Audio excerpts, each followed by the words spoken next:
Bonjour à tous. Aujourd'hui, nous sommes au Venom Training Camp. Nous sommes allés à la rencontre du head coach Daniel Voirin et de quelques combattants, Jorick Montagnac, Benoît Saint-Denis et Mathieu Leto-Duclos. Je vous laisse regarder.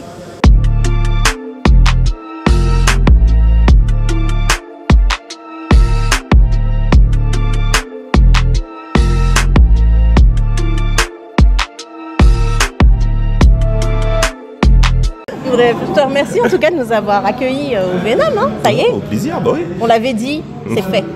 C'est important. On tient parole, hein, t'as vu? Exactement. Et toi aussi, t'as tenu parole. Alors, comment est-ce que tu te sens après cet entraînement? Je me sens frais, ça va, là je viens tout juste de renouer avec l'effort. J'étais sorti de combat maintenant il y a 3 semaines et les post-combats, personnellement je mange beaucoup. Du coup je me détache de l'aspect un peu performance et puis là ça y est, on est revenu dedans 3 semaines après, on remet les gants et puis on prépare les gars parce qu'il y a Mathieu bientôt, il y a Benoît et puis la machine reprend, c'est cool. Ouais, vous travaillez les uns pour les autres finalement. Ah, c'est la base d'une équipe, hein. On est une écurie ici, c'est-à-dire qu'on est petit mais on essaie de tout faire pour faire de la qualité le plus possible. D'accord, donc pour Mathieu, là, vous êtes tous là. Qui sera dans son coin d'ailleurs, Mathieu? Ce sera toujours Daniel. Dans le coin, c'est Daniel. Et après, en général, c'est Benoît, on prend Benoît en backup. On va dire que Benoît, c'est vraiment le spécialiste du sol. C'est ça qui est bien, c'est qu'on a plus ou moins chacun un peu nos petits super pouvoirs entre guillemets. C'est-à-dire que Benoît, voilà, c'est le sol, il est super complet au sol, donc il nous drive quand il y a du sol. Après en parallèle, je suis plus axé striking, c'est-à-dire que je suis beaucoup dans la réflexion de striking, de surveiller les trous. Souvent on se pose, on échange tous ensemble pour trouver des moyens de décoder. C'est-à-dire que chacun apporte sa pierre à l'édifice et c'est cool. Mathieu il est relativement complet partout. Du coup, non, ça, on est assez. Il y a une belle synergie, on est assez complémentaires. Ok, là après on passe à autre chose. La Jorick, on va envoyer 1, 2, le genou derrière. Donc le genou, je rappelle, celui-là c'est un genou montant, d'accord? Donc on vise le visage. Voilà, exactement. On va très haut. Pour ça, il faut mettre le corps un peu en arrière. Voilà, on déplace. Et simultané, après direct, le genou monte tout de suite. Ok? Allez, c'est parti. On passe à autre chose. Et pourquoi est-ce que tu avais choisi cette salle? Pourquoi j'avais choisi cette salle? Parce qu'il y a 2 ans, il y a un peu plus de 2 ans, je parlais avec des collègues à moi d'équipe de France, big up d'ailleurs à Louélie. Je parlais avec lui et il m'avait parlé d'une sélection, qui avait une sélection et en fait je faisais que du sanda. Je suis venu faire la sélection il y a 2 ans et il y a un peu plus de 2 ans maintenant, 2 ans et demi, et il s'avère que Daniel avait bien aimé ce que je produisais, donc il m'a contacté et de là c'est parti de là. J'avais jamais fait des MMA avant et je suis venu, je comprends vite le pli, donc j'avais déjà tout ce qui était percussion, saisie, emmené au sol. Du coup là j'ai beaucoup développé la continuité au sol et le clinch vraiment adapté au MMA, comme on a pu voir dans l'entraînement juste avant, tout ce qui va être clinch, vraiment sortie de clinch et tout ça, c'est des petits moments très clés, des petits moments clés où il faut savoir être lucide. Donc, du coup voilà, et puis en termes de striking, je passe aussi un grand big up et un grand merci au CKW Dragon Noir de Guyancourt, avec DJ Morel et David Vincent, avec qui je fais un travail maintenant depuis 8 ans même, 8 ans. Des personnes qui m'ont donné de leur temps, qui ont su m'accompagner quand je savais même pas mettre un crochet, et qui m'ont permis aujourd'hui d'arriver. C'est arrivé ça? Ah oui, c'est arrivé. Et aujourd'hui, je suis là au Venom avec Daniel et on aspire à faire de grandes choses. Donc faut remercier tout le monde, c'est important. Oui, mais c'est vrai, c'est important, on n'arrive pas là tout seul, effectivement. Non, tout seul, même si c'est un sport où même si on rentre tout seul dans la cage, on n'a jamais vraiment tout seul, il y a toujours... Il y a du monde autour. Ouais, il y a toujours du monde autour, il y a toujours de la force, il y a toujours... c'est ça qui est bien. Les cris, ça aide aussi. Les cris, ça aide, mais après quand on va combattre à l'octogone dans les pays de l'Est, c'est pas là où ça crie le plus pour nous. Mais tant pis, on va faire changer la donne, et puis s'il faut retourner, on retournera jusqu'à ce qu'il crie pour moi, et puis voilà. Ça va arriver à un moment donné. Faut que ça arrive. On tient parole. On gagne après, c'est bon ça. Ça pendant ce temps-là, il va fraction de seconde, il va faire la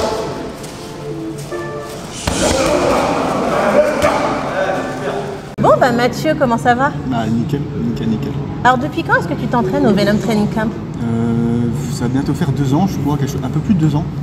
Je suis descendu du Nord il y a 2 ans, j'ai rejoint directement Daniel et j'ai intégré la team pro rapidement. T'es d'où à la base? Du Nord, du Pas-de-Calais, je viens d'Arras. J'étais dans une petite équipe de MMA là-bas, MMA Pancras. Et après, je me suis dit, j'avais envie de faire une petite expérience, de tenter le MMA à fond à plein temps.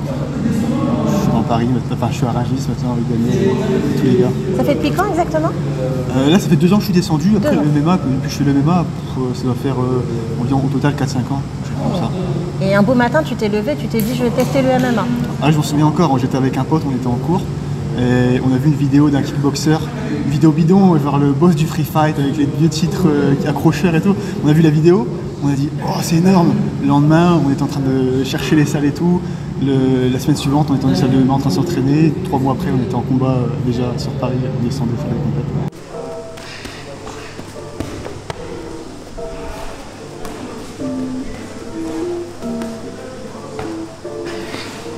Là, maintenant, on va envoyer une combi, l'autre va attaquer, on va défendre. On connaît déjà, on va remiser genoux et coude derrière. Tiens, viens, Hugo.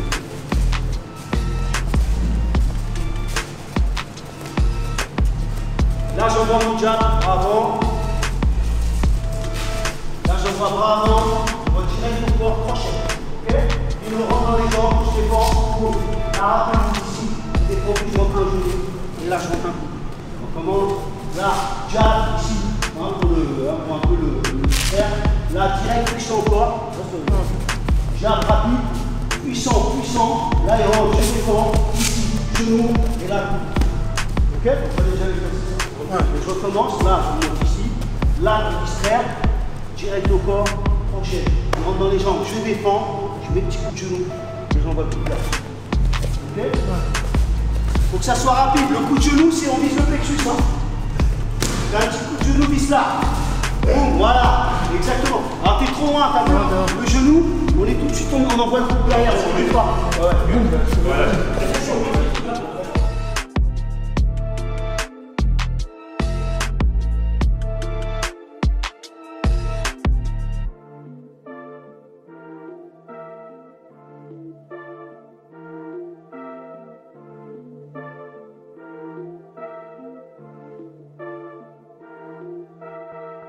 Je vais te laisser te présenter quand même, hein, parce que je ne te connais pas encore, je t'embête depuis tout à l'heure. Alors qui es-tu et que fais-tu au sein de la boutique du Venom?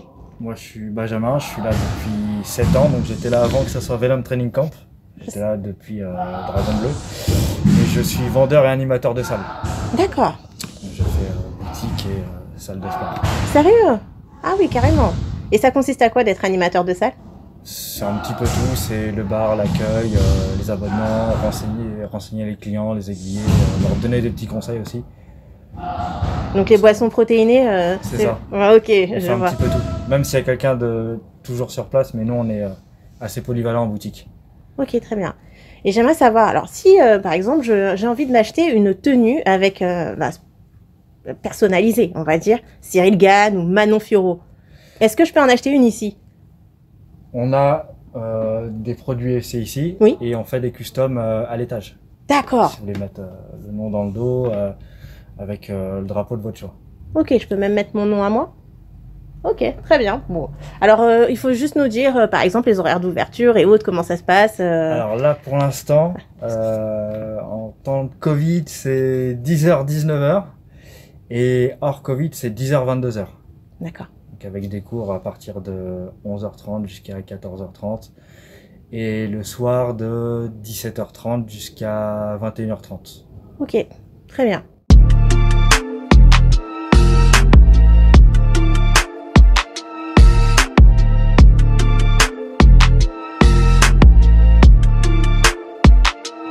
Donc nous sommes avec Benoît Saint-Denis. Comment ça va après cet entraînement quand même de 2 heures pratiquement? Bah écoute, ça va bien. En général, on fait des entraînements un peu plus courts avec Daniel parce qu'on aime beaucoup travailler sur l'intensité. Sauf le pied-point, où le pied-point, il faut automatiser pas mal de choses. Donc quand c'est du pied-point, Daniel aime bien varier entre l'intensité et le volume. Donc aujourd'hui, c'était assez... on a mis de l'intensité quand on travaillait aux pattes, mais globalement, c'était vraiment juste pour faire une bonne suée et puis retravailler les automatismes.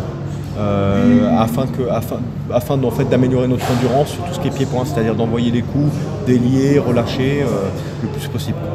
Ton pseudo, c'est bien God of War? C'est ça, God of War. Pourquoi est-ce que tu as choisi ce pseudo? Alors moi j'ai été dans l'armée, j'ai fait une première carrière dans l'armée en fait avant de devenir combattant à temps plein. Et en plus, j'aimais beaucoup le personnage de la mythologie. Et du coup, les deux assemblés, ça fait que j'ai trouvé qu'en plus, ça allait bien avec ma façon de combattre. Parce que j'aime bien aller un peu au charbon, comme on dit. Et du coup, voilà, God of War. Ok, et en plus tu fais peur là. Hein. Ouais. J'ai vu avec ton palmarès également, il y a eu le combat aussi, où j'ai vu récemment encore le bref publié sur toi. Enfin, c'est incroyable. Hein. Ouais, merci beaucoup. En fait, je me consacre à temps plein au MMA avec Daniel depuis février 2019. Et on a une super bonne équipe, donc j'ai bien progressé et ouais, je prends beaucoup de plaisir. Et voilà, maintenant j'attends plus qu'une chose, c'est d'avoir des adversaires d'un niveau toujours plus élevé et de pouvoir faire le show. Comme ça a été le cas la dernière fois, un combat où j'ai pris beaucoup de plaisir et qui était, je pense, qui était agréable à regarder. Et voilà, franchement, je peux que être heureux parce que mon métier c'est ma passion, donc j'ai cette chance-là. Donc maintenant, il n'y a plus qu'à faire payer ça le plus possible afin de pouvoir vraiment en vivre à temps plein jusqu'à mes 40 ans.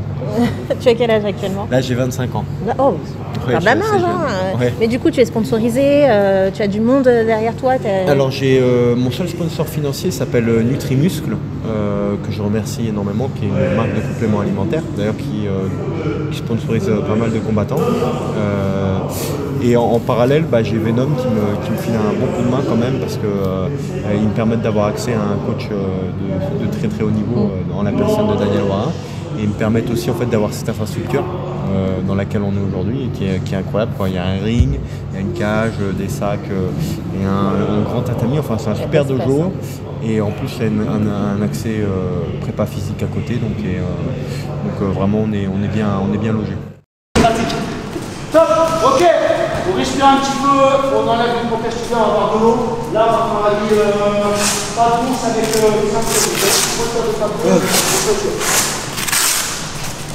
Tu dis pas de bourse, c'est une ceinture? une paire de pattes d'ours et une ceinture. On peut parler. Alors, un petit mot sur Daniel Warin. Alors Daniel Warin, c'est un coach d'exception. Moi, je l'ai rencontré via mon tout premier coach de sport de combat. C'était en 2017. Il s'appelle Christophe Savoca. C'était mon coach de jiu-jitsu brésilien, parce que j'ai commencé le jiu-jitsu brésilien en 2017. Et en fait, rapidement, il a vu que je m'intéressais au pied-point, donc j'ai été à Sifit après à Bayonne. Et forcément, JJB pied-point, ça s'est soldé par du MMA avec le temps. Et rapidement, en fait, je suis allé faire des sélections septembre 2018, il me semble, ou fin 2018, où Daniel faisait des sélections. On était une trentaine de combattants. Et j'avais été sélectionné dans la team élite du Venom Training Camp. Oui. À l'époque, il y avait Morgan Charrière, Ilias Giroun, Alioun, il y a Jorik qui est toujours là, Jorik Montagnac. Il y avait maintenant il y a Mathieu Leto qui est avec nous aussi. À l'époque, il y avait Magui, il y avait Yoni Rafazavian, Morgan, j'ai déjà dit. Il y avait vraiment du beau monde qu'on retrouve maintenant encore. Et Abou Tunkara aussi qui a fait un petit peu de temps aussi. Oui, qui sont toujours dans des grosses équipes françaises et qui combattent toujours, qui sont toujours en activité. Pas mal sur Paris d'ailleurs encore.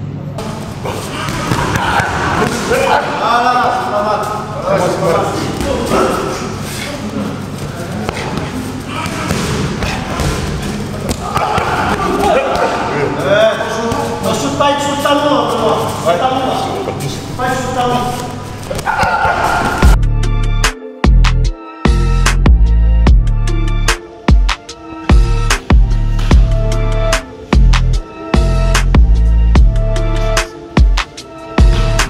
Donc du coup, vous êtes en pro ou en amateur? Alors moi là, moi à l'origine je viens du judo et l'objectif là c'est de combattre en pro et j'attends l'aval du maître exactement pour monter dans une cage et pas trop difficile la transition quand même? C'est compliqué. Ça a été compliqué, surtout les transitions boxe-sol. Et après, j'ai les petits avantages du judo avec la cage, tout ce qui est balayage, la lutte, le sol, c'est là où je me sens le plus à l'aise. et l'anglaise où j'en avais fait pas mal en amateur. Mais ce qui a été compliqué pour moi en fait, c'était de trouver les transitions et le timing en fait pour rentrer. Et puis de passer aux gros gants avec les petits gants au début, il y a tout qui passait. J'ai fait pas mal l'ascenseur au début. C'est vrai qu'on surtout avec des combattants de très haut niveau comme Jorik, comme Mathieu, comme Benoît. C'est des chirurgiens les mecs ça rentre assez facilement au début. Mais du coup ici j'ai pas mal appris et de jour en jour je m'améliore et je suis content parce que j'espère que ça va bientôt arriver. Il faut que je fasse le régime parce que je suis pas du tout au poids et puis quand le chef dira que c'est bon et puis ça sera parti, on va... Surtout qu'il y a des short notice, beaucoup. Ouais. Il y a beaucoup de short notice en plus. Et toi Lionel, alors, c'est quoi la suite? Moi ça fait un bout de temps que je suis dans les MMA, j'avais 25-26. Moi j'ai 34, ça se voit pas, mais 34 ça fait un bout de temps. Je fais pas mal de clubs. J'ai combattu un peu en amateur en pancrace, dans les tournois interclubs, etc. Pas de 100%? Non. Jamais? Non, ça m'intéressait pas plus que ça. Moi je veux vraiment le MMA. C'est vraiment... En fait, quand on goûte les frappes au sol, tout ce qui est ground and pound, etc., le fait de faire du pancrace et des fois le gars est sonné, pas le finaliser au sol avec des coups, ça frustre. Moi ça me frustre. Voilà, j'aime bien qu'on un peu on met des coups, etc. On travaille sur ça et le jour on va dire entre guillemets je me sens un peu bridé. Donc c'est pour ça que j'ai préféré attendre un peu et vraiment me lancer dans la cage. Après j'ai failli partir en Angleterre mais bon ça s'est pas fait, je me suis blessé au pouce. Et voilà, mais pour l'instant pareil, comme on attend de m'estrer, on attend que le Covid s'en aille. On a déjà prévu un petit game plan avec Daniel, c'est que quelques combats amateurs, 2-3 combats amateurs, pour me jauger, voir comment je gère la cage, mes émotions, et pourquoi pas après faire des combats en pro. Voilà, il y a plein d'orgas en plus en France. Il y a plein d'orgas, c'est ça. Après voilà, Daniel a confiance en moi, dans tout le monde, que ce soit c'est ce qui est très fort avec ce coach, c'est qu'il a la même confiance, il donnera la même confiance et la même envie, le même coaching, qu'on soit amateur, débutant ou intermédiaire, qu'un professionnel. Wow. Donc voilà, quand il nous emmène, c'est pour faire la guerre, c'est pour gagner, c'est pas pour il y a les professionnels et les amateurs. C'est vraiment on est tous une même famille, on y va tous ensemble. Donc c'est pour ça que voilà, on a tous la même confiance et on espère combattre très rapidement. J'ai envie de combattre. C'est mon dernier rêve après peut-être de raccrocher ou passer à autre chose dans le milieu du sport. Ouais, et même sans ça, même dans l'optique de me dire, ok, là il faut que je fasse le rebond, et il faut que je reprenne beaucoup de poids pour pas perdre en muscle, enfin pour à chaque fois retirer. Mais toi de toute façon tu fais 102, mais si tu t'entraînes comme un malade, tu peux pas. Ouais, si je m'entraîne comme un malade, là faut que tu prennes la masse. Voilà, je fais la force, la masse. Et Daniel du coup, ce fameux Daniel Voirin qui a quand même beaucoup d'expérience. Oui, qui a beaucoup d'expérience et qui est quelqu'un de très simple, avec qui on déconne sur tout et sur rien. Vraiment, pour ceux qui nous ont déjà croisés en combat ou croisés ne serait-ce qu'à l'entraînement, c'est ça qui est bien, c'est qu'il fait partager son savoir. J'ai pas une grosse culture MMA parce que de base, à l'époque, je ne regardais pas. Ma mère me laissait pas regarder les combats tard le soir et j'avais pas les chaînes. Du coup, ce qui est bien, c'est quand tu as Daniel avec toi, il te transmet là sa culture.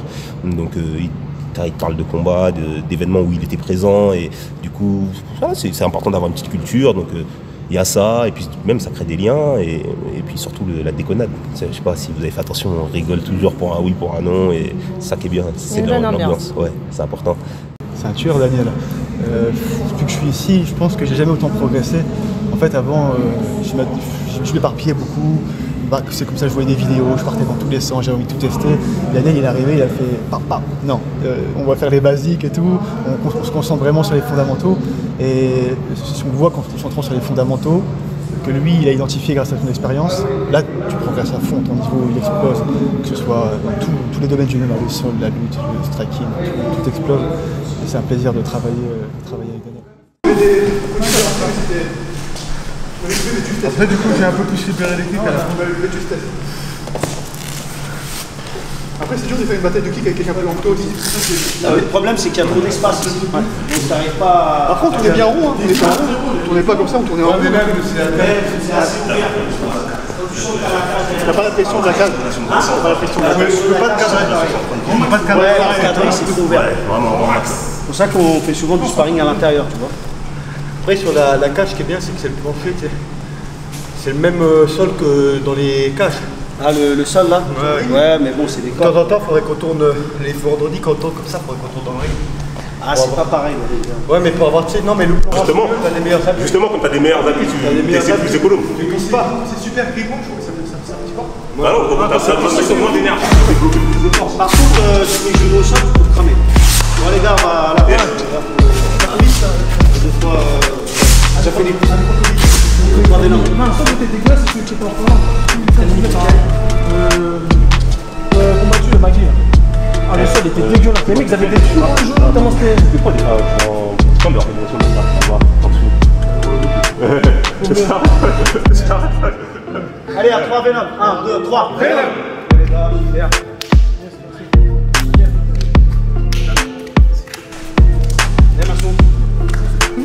C'est le retour de M.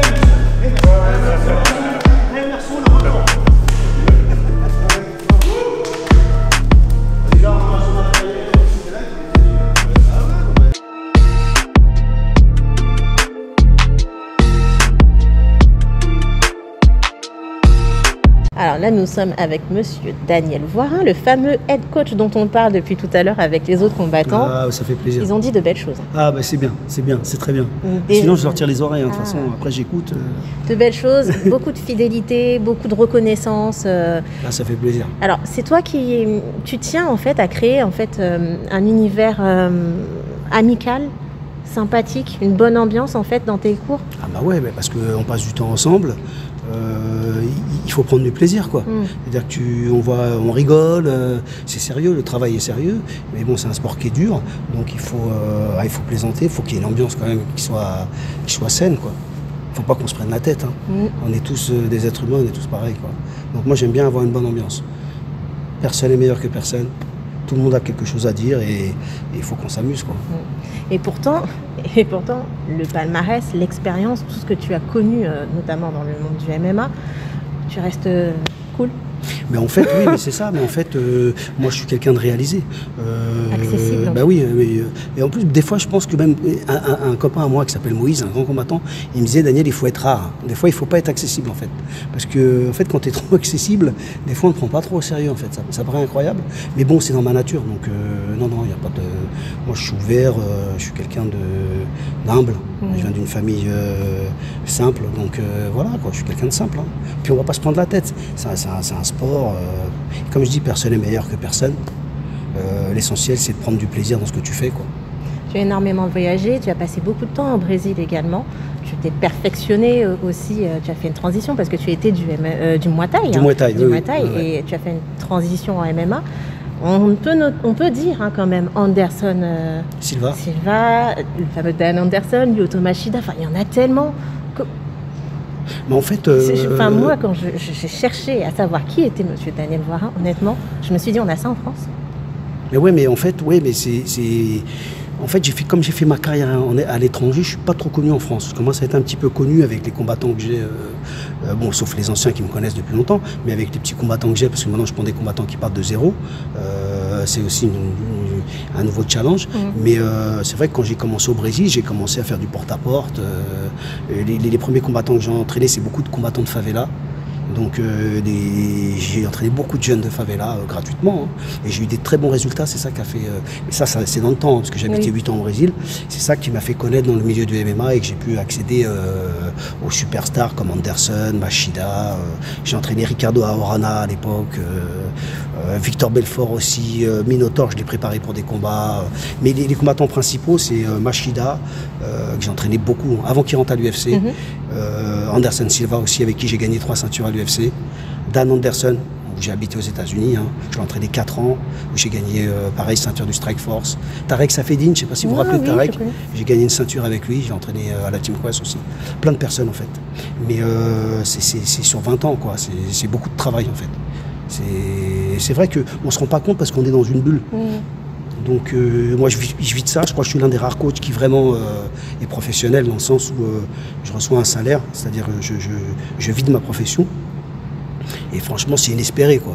Même moi, j'aurais jamais cru faire cette carrière, quoi. Donc je suis réalisé, c'est pour ça que je reste simple, en fait. Parce que je suis arrivé vraiment au top du top, quoi. Donc voilà, quoi. Mais pourquoi être revenu justement en France? Parce que j'en avais un peu marre, en fait. Après 15 ans d'exil, on a envie de rentrer chez soi, quand même. Hein. Ma mère, j'ai perdu mon père, j'ai perdu un frère, on est à l'étranger. Quand on est exilé comme ça, ça devient difficile. Donc je suis rentré en France. Entre-temps, j'ai été travailler en Ukraine. J'ai entraîné 2 combattants de l'UFC qui s'appellent Sergei Pivak, qui combat en poids lourd, et en 84 kg Roman Dolich. Et après, j'ai eu le contact de Venom. J'ai adhéré au projet avec Franck Dupuis et voilà, Venom, quoi. Mais attention, quand je suis revenu des États-Unis, je voulais arrêter le MMA, moi. Je voulais arrêter. Ouais. J'avais fait le tour, j'étais fatigué mentalement, je voulais arrêter. Sauf que le MMA il vient derrière moi, quoi. On m'appelle. Donc, et bon, comme c'est une chose que je fais bien, donc je suis retourné. Et puis bon, il faut payer ses factures. Hein, oui. Donc, et voilà, quoi. Et là, je suis à Venom. J'entraîne des combattants qui partent de zéro et le challenge est sympa. J'ai un combattant là, qui performe, qui est Benoît Saint-Denis, qui est presque aux portes de l'UFC. Ça sera un réel plaisir de pouvoir le faire signer à l'UFC parce que c'est un combattant que j'ai pris de zéro. Il y a Jorik aussi, pas mal de jeunes talents et c'est intéressant. Le challenge est intéressant. Donc de toute façon, hein, on sait que la marque de fabrique, elle est là. Hein. On sait très bien que l'UFC, c'est accessible avec toi. J'espère, mais en fait, c'est dur dans les petites catégories. En fait, dans les grosses catégories, c'est plus facile à rentrer à l'UFC, parce qu'il y a moins de monde. Mais dans les catégories entre 61 kg jusqu'à 77, il y a beaucoup de monde. Hein.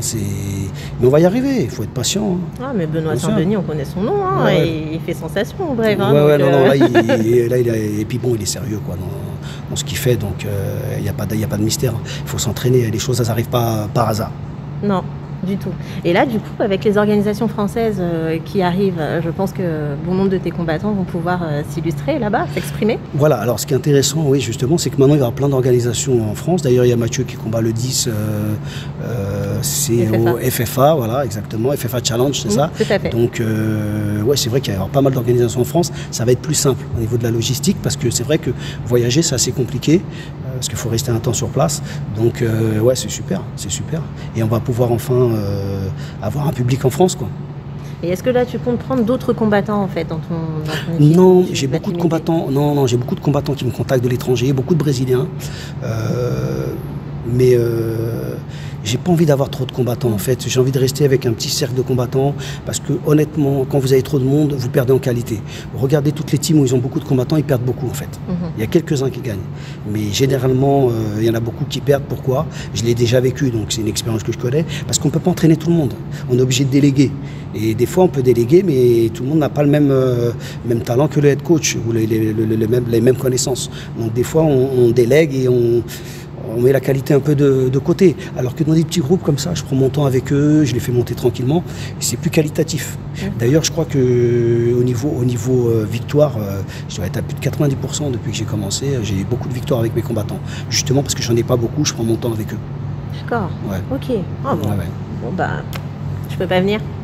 Non, bien sûr, c'est ouvert à tout le monde dans le sens où c'est aussi une gym où c'est ouvert pour les cours commerciaux, bien sûr, mais professionnels. De toute façon, c'est pas tout le monde qui veut être combattant professionnel. Non. Et voilà, on y va doucement, quoi, tranquille. On peut être amateur tranquillement. Exactement. J'ai des petits amateurs que j'ai mis à combattre en Angleterre, qui sont bien débrouillés d'ailleurs. Donc dès que je peux, j'essaye d'aider, quoi. Mais voilà, quoi. Mais je me concentre vraiment sur ceux qui sont sérieux. Et je le vois tout de suite. Avant que je m'intéresse à quelqu'un, il faut déjà qu'il m'ait montré ce qu'il veut réellement. Je ne veux pas perdre mon temps, par contre. Ouais. D'accord. Ouais. Et si quelqu'un se présente à toi et que finalement tu te rends compte qu'il n'a pas de talent, tu lui dis clairement ou que tu ne vas pas pouvoir l'emmener là où il aimerait? Ouais, déjà je lui dis entraîne-toi. Ouais, mais en fait les gens ne sont pas prêts à entendre des vérités. Mais oui, c'est ça. Moi je dis les vérités. Quand les combattants viennent voir, je leur vends pas du rêve. Moi. Ça n'existait pas. Je veux signer à l'UFC, ça marche pas comme ça.